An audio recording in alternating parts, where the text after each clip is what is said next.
धरती पर फैल रहे प्रदूषण या फिर कचरे की मुख्य वजह प्लास्टिक है।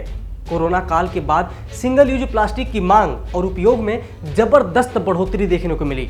मुंबई स्थित एक पर्यावरण संस्थान के अनुसार हाल ही में दिल्ली, मुंबई, बेंगलुरु और पुणे में लगभग 45% सिंगल यूज प्लास्टिक के प्रयोग में वृद्धि हुई है और इसमें अगर सिंगल यूज वाले सामग्रियों को भी जोड़ दिया जाए तो ये आंकड़ा 50% के भी पार चला जाएगा।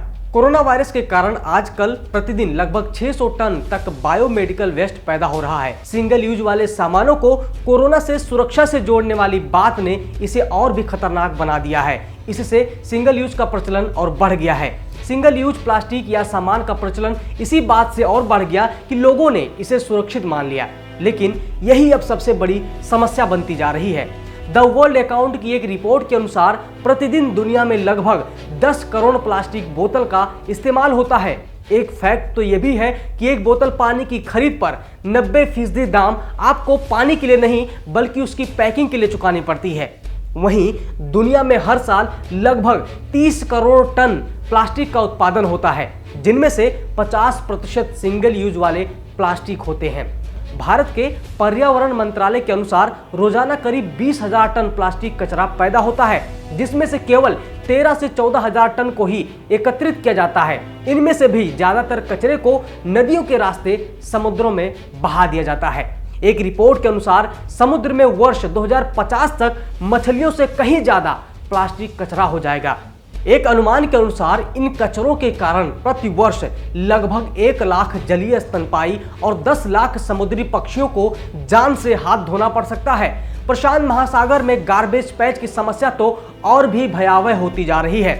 दैनिक जागरण में छपी एक रिपोर्ट की माने तो द वर्ल्ड अकाउंट के आंकड़ों के अनुसार वर्ष 2020 में इस गार्बेज पैच का क्षेत्रफल 20 लाख वर्ग किलोमीटर से भी अधिक का हो गया है।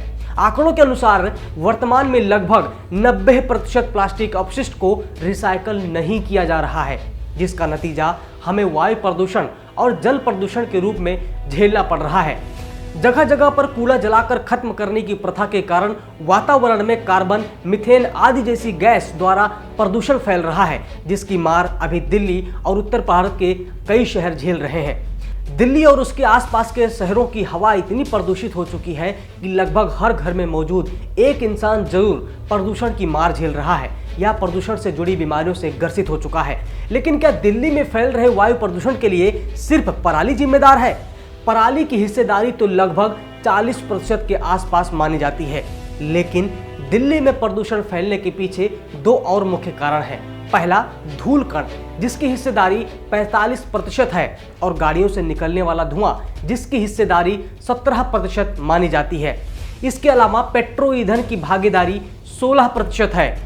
आपको बता दें कि पिछले 4 महीने में 4 गुना से अधिक वाहन बिक्री में वृद्धि भी प्रदूषण के लिहाज से चिंताजनक है। ऐसा नहीं है कि सरकार ने प्रदूषण की दिशा में कोई कदम नहीं उठाए, लेकिन सरकार द्वारा उठाए गए कदमों से राहत कितना मिली, ये सोचने का विषय है। हालांकि एक बात तो अब साफ हो चुकी है कि अगर शहर, राज्य या फिर देश की हवा को साफ करना है तो इसमें हर व्यक्ति को अपनी भागीदारी देनी होगी। अपने अपने स्तर पर प्रदूषण को कम करने के लिए उपाय करने होंगे। और अंत में एक जरूरी बात ये कि कोरोना से बचाव सिंगल यूज सामानों से नहीं बल्कि साफ सफाई और बनाए गए नियमों से करना है।